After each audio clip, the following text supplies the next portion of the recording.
안녕하세요. 기쁜 인생 힐링 사주의 뱃쌤입니다.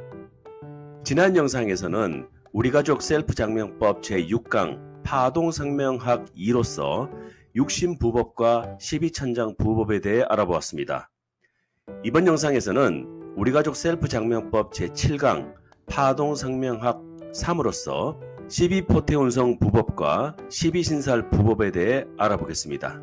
파동성명학에 대한 진행 순서는 영상의 목차를 참고하세요. 7. 12포태운성 부법 가 12포태운성 부법 개념. 자, 이제부터 12포태운성을 붙여보겠습니다. 12포태운성은 사주명리학을 배운 분들은 쉽게 이해가 되겠지만 간단히 정리하면 사람이 어머니 뱃속에서 잉태가 되고 나서 응애하고 태어나서 자라서 생활하고 살아가다가 병들고 죽어서 묻히는 과정을 요약해서 설명해 놓은 것이 12포태운성법입니다. 이 12포태운성은 사주명리학에서 많이 활용하고 있으며 특히 풍수지리학에서는 더 많이 활용하고 있습니다. 사주명리학에서는 일간을 기준으로 12포태운성을 표기하는데 성리학에서도 마찬가지로 일간을 기준하여 표기합니다. 12포태운성의 의미를 한마디로 정의하면 일간이 각 지지에 얼마나 탄탄히 뿌리를 받고 있는가를 판단하고 그에 따라 일간이 왕한지 쇠한지를 판단하는 방법입니다. 이러한 12포태운성의 개념을 활용하여 장명에서 부법한 결과 이름 1에 장생, 관대, 걸록, 제왕이 오면 길하다고 봅니다. 12포태운성의 구성. 이 12포태운성의 단계별 이름에 대해 알아보겠습니다. 맨 처음에는 포라고 합니다. 태보포이고요. 두 번째가 태, 아이벨 태입니다. 세 번째가 양, 기를 양이고 네 번째가 장생, 다섯 번째가 목욕, 여섯 번째가 관대, 일곱 번째가 걸록, 여덟 번째가 제왕, 아홉 번째가 쇠, 열 번째가 병, 11번째가 사, 마지막 12번째가 묘입니다. 암기하는 방법은 순서대로 한 글자씩 떼서 노광쇠, 병사묘, 절태양, 생역대 순으로 기억하시면 됩니다. 12포태운성의 의미. 12포태운성이 가진 의미를 좀 더 구체적으로 알아보겠습니다. 포는 이승과 육체 및 영혼의 모든 인연이 끊어짐을 말하며 태는 다시 사람으로 잉태됨을 의미합니다. 양은 어머니 뱃속에서 10개월 동안 자라고 있음을 의미하고요. 장생은 사람이 응애하고 태어남을 의미합니다. 목욕은 유소년기 몸과 마음을 정제하여 수련을 쌓는 기간을 말하고 관대는 성인이 되어 사회에 진출함을 뜻합니다.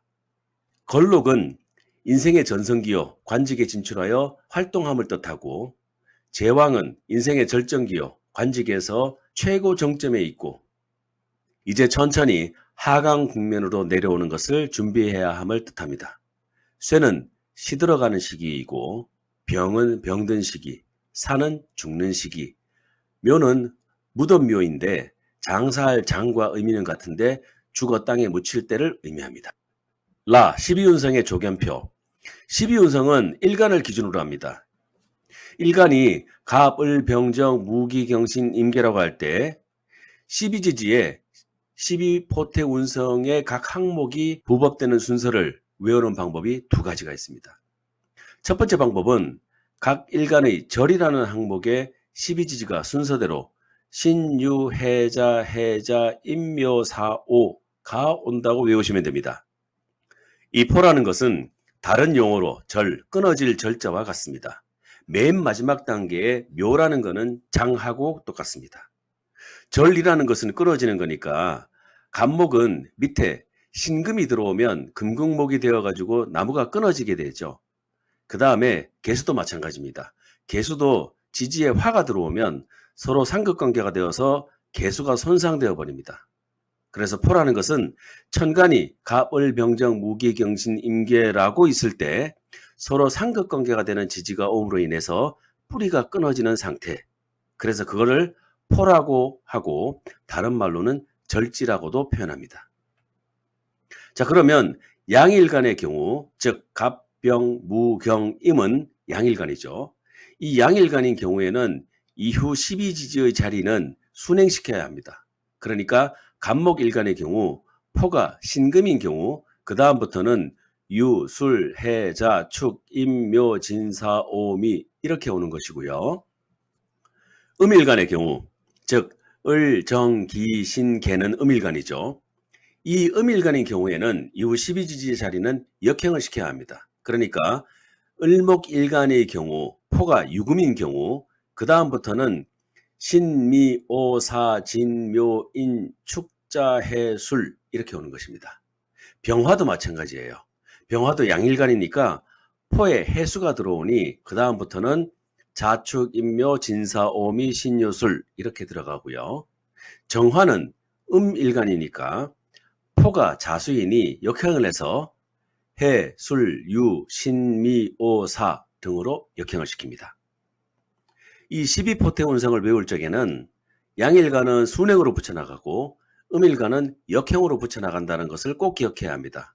외울 때는 절지를 먼저 외우는데 절지는 일간과 상극이 되는 거, 상극이 되어서 뿌리가 손상이 되는 거 이렇게 여러분들이 먼저 기억하시면 됩니다. 두 번째 외우는 방법은 각 일간이 의미하는 12지지가 걸록이라는 자리에 온다고 외우시면 됩니다.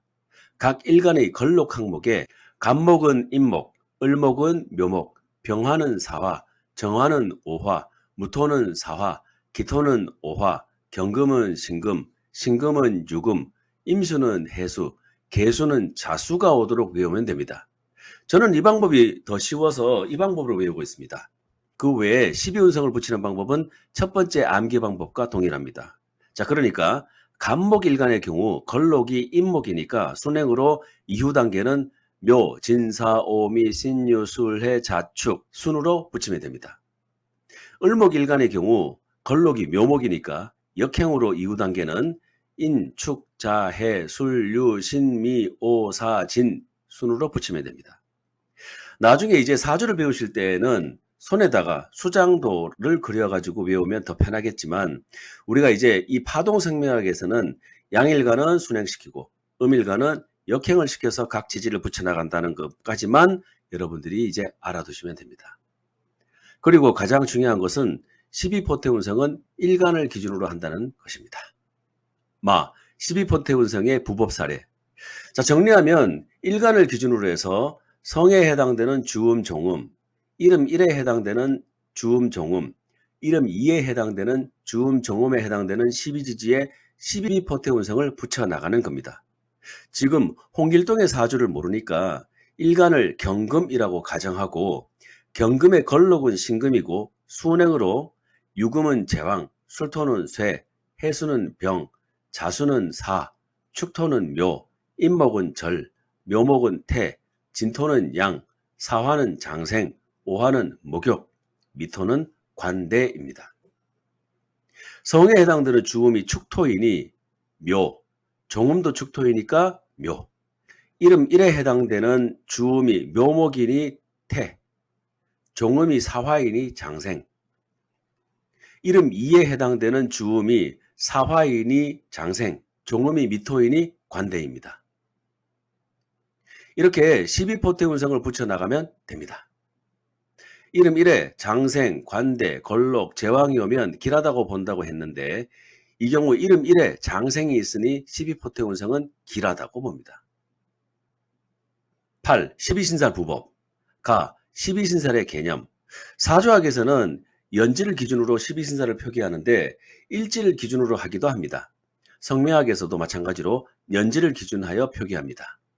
12신살은 운명, 간명에 있어 보조적인 수단으로 유용한 가치가 있고 길흉화복의 완성이 아니라 활동 양상, 환경이며 경향이나 속성을 나타내는 것으로 생각하는 것이 좋겠습니다. 12신살을 부법하는 경우 이름 1에 장성살, 반한살이 오면 길하다고 봅니다. 12신살의 구성. 12신살의 구성에 대해 말씀드리겠습니다. 첫 번째는 겁살, 두 번째는 제살, 세 번째는 천살, 네 번째는 지살, 다섯 번째는 연살, 여섯 번째는 월살, 일곱 번째는 망신살, 여덟 번째는 장성살, 아홉 번째는 반한살, 열 번째는 역마살, 11번째는 육해살, 12번째는 화개살입니다. 자, 요거는 이제 우리가 사조학에서 또 한번 공부를 하게 될 텐데 외울 때는 겁재천, 지연월, 망장반, 영육화 이렇게 외워주시면 되겠습니다. 다 12신살의 조견표. 12신살은 연지를 기준으로 합니다. 연지를 기준으로 해서 붙여나가는데 삼합국을 기준으로 붙여나가면 됩니다. 삼합국을 기준으로 붙여나간다는 것이 무슨 말이냐면 연지가 해, 묘, 미인 경우에는 신금의 겁살이 떨어집니다. 그러니까 돼지띠나 토끼띠나 양띠는 신금에서 겁살이 시작됩니다. 그 다음에 신자지는 사화의 겁살이 떨어집니다. 그러니까 원숭이띠하고 쥐띠하고 용띠는 사화에서부터 겁살이 시작됩니다. 그 다음에 인오술은 해수의 겁살이 떨어집니다. 호랑이띠하고 말띠하고 개띠는 해수에서부터 겁살이 시작됩니다. 마지막으로 사유축은 뱀띠하고 닭띠하고 그 다음에 소띠인데 인의 겁살이 시작됩니다. 12신살 중에 겁살은 모두 인신사해로 들어와 있습니다. 자, 이제 항목별로 12신살을 넣어봅니다. 신자지는 즉 신금하고 자수하고 진토는 사화니까 겁살란에 사화를 적고 그 다음에 순행을 시킵니다. 제살은 오화, 천살은 미토, 지살은 신금, 연살은 유금순으로 적어 나가면 됩니다. 나머지 인오술은 겁살의 해수, 사유축은 겁살의 임목, 해묘미는 겁살의 신금을 표기하고 이후 순행하여 작성하면 됩니다. 망신살부터 화개살까지 각 항목의 12신살입니다. 라, 12신살의 부법사례. 홍길동의 사주를 모르지만 연지를 묘년이라고 하고 부법을 해봅시다. 묘년은 해묘미 삼합에 들어가니까 신금의 겁살이 오고 유금이 제살, 술토가 천살, 해수가 지살, 자수가 년살, 축토가 월살, 임목이 망신살, 묘목이 장성살, 진토가 반한살, 사화가 역마살, 오화가 육해살, 미토가 화개살이 됩니다. 성의 주음이 축토이니까 월살, 종음도 축토이니까 월살, 이름 1의 주음이 묘목이니까 장성살, 종음이 사화이니 역마살, 이름 2의 주음이 사화이니 역마살, 종음이 미토이니 화개살이 부법됩니다. 이름 1의 장성살이 있더니 길하다고 봅니다. 자, 이제 이렇게 해주면 파동성명학에서 12신살까지 다 적용을 하게 되는 겁니다. 아까 설명드린 것과 같이 성, 이름 1, 이름 2 모두 3개를 다 참작하면 좋겠지만 이름 1에 해당되는 기륭을 먼저 논해주면 됩니다. 12지지 용신에서는 용신, 희신이 오면 좋고 육신에서는 상생되는 것이 좋으니까 정제 플러스 정관, 식신 플러스 정제, 정관 플러스 정인 뭐 이렇게 구성이 되면 재생관, 식생제, 관생인으로 상생이 되니 좋습니다. 12천장에서는 청룡, 태상, 천을귀인, 천우가 뜨면 가장 좋고 12포태운성에서는 장생, 관대, 걸록, 제왕이 오면 좋고 12신살에서는 장성살, 반한살이 오면 좋습니다. 이렇게 구성이 되면 파동성명학으로 장명을 했을 적에 아주 길하게 작성된 거라고 봅니다. 마치면서 일본에서는 주로 파동성명학을 위주로 그 이름을 짓는데 우리나라에서는 그렇게 많이 활용하고 있는 것 같지는 않습니다. 그래서 저희 구궁학회에서는 수리성명학에 70% 비중을 두고 파동성명학을 30% 비중을 두고 장명하면 만점짜리가 될 것이라고 보고 있습니다. 저희 학회에서는 많은 사람의 이름을 지어 보았는데 수리학에다가 70%, 파동학에다가 30%를 두고 장명을 하면 그 이상의 좋은 이름을 지을 수 없다고 결론을 내리고 있습니다. 사실 이렇게 장명을 하려면 시간이 굉장히 많이 걸립니다. 다른 장명법보다 훨씬 더 검토해야 될 사항이 많아서 그렇습니다. 자, 이제 지금까지 수리성명학과 파동성명학에 대해서 모든 설명을 마칩니다. 음령오행, 12지지, 용의신, 육신, 12천장, 12포태운성, 12신살 등 다양한 방법으로 기륭을 분석하여 최적의 성명을 짓는 방법에 대해 알아보았습니다. 장명법은 수리성명학과 파동성명학으로 마치고 다음 시간에는 장명한 성명에 대해 주역 8개를 적용해서 기륭 판단하는 방법에 대해 알아보도록 하겠습니다. 지금까지 수고하셨습니다.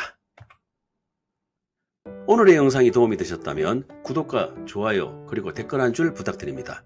제가 다음 영상 만들 때 진짜 큰 힘이 됩니다. 그럼 기쁜 인생 힐링 사주 오늘의 영상은 여기서 마치고요. 우리는 다음 영상에서 다시 만나겠습니다. 고맙습니다.